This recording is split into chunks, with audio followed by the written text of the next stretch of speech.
Mentangi yoi kane kasni ni kumki khana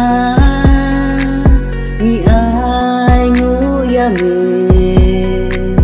damen simbak ne ngapen benaker teng jong me pliti nam chu bile yalam yani mentangi yoi kane kasni todon ring karbat ni trai jisu hadu ching im kan wai min syakritam ya mehi wat ai ka seng kena kan yai lot yai swai ya lam ya ni kat banang ni kisni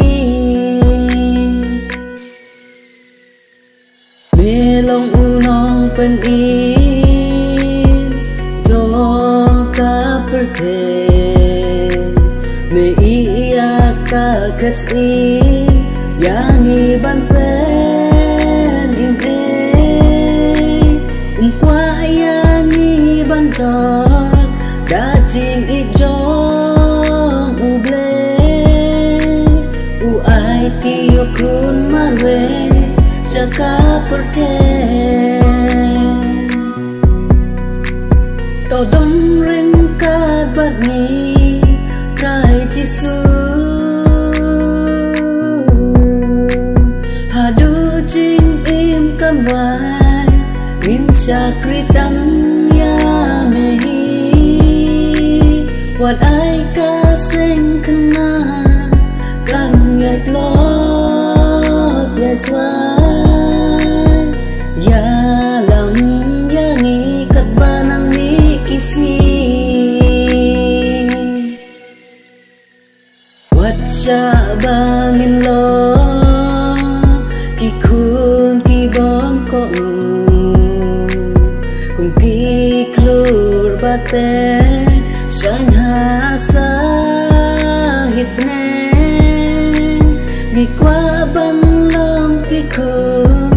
tip briu tip ble ban preya kaleng ka jong u kat ba jing im dang sa to don ring ka bat ni prai jisu hadu jin im kan wai min syakritam ya mehi wat ai ka seng kena kan yai lot yai swai